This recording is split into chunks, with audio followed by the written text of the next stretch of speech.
Capítulo 10. Plan de acción. Observando seriamente la realidad social y económica de Indoamérica, salta a la vista un problema político vasto y nuevo, cuyas fórmulas de solución no tienen cabida ni alcanzan ajuste en los conocidos moldes ideológicos europeos. Al descubrimiento y estimativa de ese problema se llega más pronto por los caminos del marxismo. No del marxismo dogmático e infalible de los sínodos moscovitas, que en estas tierras tórridas repiten genuflexos los comunistas criollos, sino del marxismo dialéctico, universal y dinámico. De aquel que sostiene que la teoría solo deviene realizable en un pueblo siempre que ella represente la satisfacción de las necesidades de ese pueblo. El planteamiento de ese problema, complejo y característico, es la razón histórica de la existencia del APRA. Las fórmulas políticas que, desde hace un siglo, se aplicaron a nuestra realidad social indoamericana han envejecido sin madurar. Nuestros regímenes republicanos se han contexturado débilmente y aun en los que las normas democráticas parecen más sólidas, se perciben ya, con nitidez, síntomas inequívocos de debilidad y de inadaptación. Como las repúblicas medievales de la Italia brillante y anárquica, nuestras criollas repúblicas, sin democracia y sin noción del Estado moderno, asientan sus apariencias burguesas sobre una realidad social feudalista y primitiva, cuya evolución hacia las formas superiores del capitalismo y de la industria solo se realiza unilateral y dificultosamente empujada por el imperialismo. El problema político de Indoamérica no puede, pues, considerarse y resolverse fuera de la realidad social y económica. Y sería absurdo intentar una estimativa justa de esa realidad, sin considerar sus dos grandes fuerzas determinadoras. Lo que hay de tradicional en su economía nacional retrasada y agraria, en la que imperan formas primitivas de explotación del trabajo, y lo que hay de progresivo y acelerado en su economía extranjera, importada con el capitalismo imperialista, que contextura otro aspecto de la vida económico-social de nuestros pueblos, deformándola en muchos casos a causa de un diverso y mayor grado de evolución. Dos tipos de economía, dos velocidades, dos intensidades económicas, actúan en la vida social indoamericana. Aquel que forma parte del sistema de los grandes capitalismos, sujeto a un ritmo más intenso, cuyo origen y comando nos es extraño, y el que constituye nuestro tipo propio más lento e incipiente de desarrollo nacional, acorde con nuestra propia línea tradicional de evolución. Ambos inciden en nuestro suelo. Ambos tienen por base de su producción a los millones de trabajadores indoamericanos. Ambos cotizan sus productos en la misma moneda y parecen fundirse en un mismo destino. Pero son diferentes, son opuestos. Están en contradicción y en lucha. Dentro del gran sistema capitalista, uno representa la etapa lejana de los caminos iniciales, y el otro las formas culminantes y poderosas de la plenitud y el desborde moderno.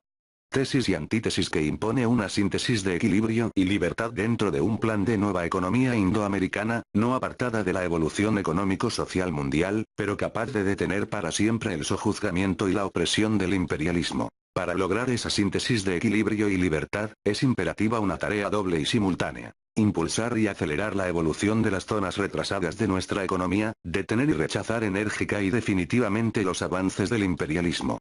Ahora bien, ¿cuáles son esas zonas retrasadas de la economía indoamericana que necesitan impulso, transformación y un nuevo ritmo de progreso? Ya lo hemos dicho, son fundamentalmente aquellas en que predominan nuestros sistemas feudales y semipatriarcales de producción primitivos, realidad y espíritu del latifundio predominantes aún en Indoamérica. Son los sistemas feudales que nos dan la clase de nuestros grandes y semibárbaros señores de tierras y minas, dueños de siervos, amos de países y detentadores del poder. Son los aliados del imperialismo que día a día devienen en sus agentes y sus súbditos. No es posible separar, pues, la lucha contra el imperialismo extranjero de la lucha contra el feudalismo nacional en Indoamérica.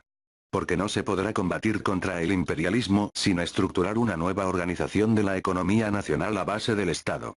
Y no se podrá ni controlar el Estado ni revolucionar la economía nacional sin la transformación efectiva del sistema feudal de producción, cuya clase dominante controla el Estado directa o indirectamente, con el apoyo del imperialismo. Por eso, el contenido social de la lucha antiimperialista en Indoamérica es antifeudal. Su acción política debe orientarse hacia la toma del poder para reorganizar la economía nacional, comenzando por los problemas de la tierra. Si México nos ofrece una experiencia valiosísima con el primer intento indoamericano de la lucha revolucionaria antifeudal y antiimperialista, lucha cuyas limitaciones han sido ya anotadas y cuyo estudio aportará a nuestros pueblos grandes experiencias, las nuevas manifestaciones de esa lucha, en otros países de Indoamérica, alcanzarán lógicamente formas más definidas, realistas y eficientes. El contenido antifeudal de la lucha antiimperialista en la zona del primitivo comunismo incaico, por ejemplo, ofrecerá resultados que sin inútiles utopismos, pueden preverse como los de mayores posibilidades para una efectiva transformación social y económica indígena, favorecida por condiciones objetivas verdaderamente excepcionales. La subsistencia de las comunidades, la tradición colectivista de los trabajadores indígenas, la internacionalidad del problema que abarca varios países y otros factores étnicos y geográficos valiosos, concurren a fundamentar esa conclusión. Y si la Revolución Mexicana representa la primera etapa de la lucha antiimperialista y antifeudal de Indoamérica, los países sudamericanos, y especialmente aquellos comprendidos dentro de la zona sobre cuyas características se hace insistencia en el acápite anterior, presentan las condiciones históricas favorables para cumplir la segunda etapa. Día a día, la realidad va ofreciendo mayores comprobaciones a esta afirmación. La Revolución Mexicana nos da un conjunto de hechos cuya interpretación dialéctica refuerza los cimientos de una ideología social indoamericana, que se anuncia ya.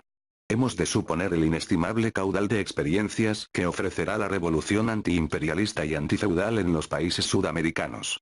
Sobre el campo de lucha ha de robustecerse y afirmarse la nueva ideología política y social. Los hechos irán definiéndola y perfeccionándola. Por eso nuestra tarea primordial consiste inicialmente en plantear los puntos fundamentales de una interpretación económica de nuestra realidad presente, descubriéndola y estudiándola, pero procurando no detenernos demasiado en casuismos teóricos. La hora de nuestros pueblos es hora de acción y hacia ella debemos dirigir nuestras actividades. Porque la acción hecha lucha, dolor y victoria es de donde surgirá la verdadera línea teórica que queremos ver clara y vigorosa y no anticipada excesivamente a los hechos, que son los que deben determinar su verdadero ritmo. Esa urgencia de acción ha sido el imperativo fundador del APRA. La acción eficaz supone organización y disciplina, dos condiciones elementales para la existencia y progreso de un partido moderno y único medio de expresión de una eficiente acción política.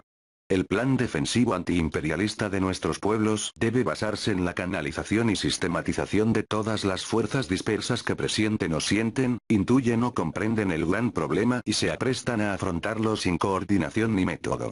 Tenemos que organizar y controlar todas esas fuerzas, dirigiéndolas lo más eficientemente que sea posible hacia su verdadero campo de acción renovadora y constructiva. No es realista, como afirman algunos intelectuales curiosos de estas cuestiones, pretender que desde ahora la doctrina revolucionaria indoamericana aparezca completa, finiquitada y perfecta, presentando un panorama minucioso del futuro revolucionario y posrevolucionario de nuestros pueblos con el que debería coincidir la realidad.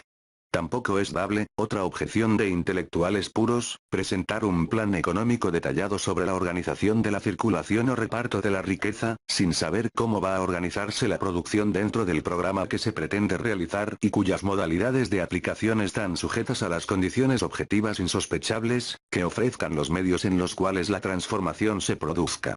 La inspiración fundamental, la línea ideológica inspiradora de la acción que es necesaria llevar adelante organizadamente, señala la dirección de nuestra marcha. Sabemos bien que va hacia la izquierda. Ese es nuestro rumbo, y el rumbo es lo que importa. Tanto más fuertes, más disciplinadas y más organizadas nuestras filas, tanto más vigorosa la marcha y más lejano el límite de sus afirmaciones victoriosas. En esta hora de acción nos basta un vigoroso esquema doctrinario que oriente nuestra rebeldía y aclare y explique lo básico del gran problema de nuestros pueblos. Con él iremos hasta la lucha y hasta el poder, y sobre la experiencia de ambos, la doctrina devendrá en más definida, más integral, más permanente. Así, las actividades actuales del APRA están orientadas hacia dos grandes propósitos: la propagación de su doctrina y programa máximo revolucionarios, y la organización de todas las fuerzas antiimperialistas de Indoamérica en agrupaciones partidarias nacionales que en cada uno de nuestros países estudiarán y adoptarán sus programas mínimos, planeando su acción inmediata. La lucha contra los imperialismos, la unión económica y política de las 20 repúblicas en que hoy se halla dividida la gran nación indoamericana, y la nacionalización de nuestras tierras e industrias son vastos puntos fundamentales, cuya realización simultánea o progresiva marcará una nueva etapa en la historia del Nuevo Mundo. ¿Han contribuido estas páginas a aclarar el programa aprista y a delinear su doctrina? Escritas en el mínimo de tiempo y con el mínimo de elementos de que un hombre pueda disponer para esta tarea, he procurado vencer todas las dificultades, y son muchas, que han obstaculizado mi propósito de entregar este trabajo a la imprenta antes de salir de México.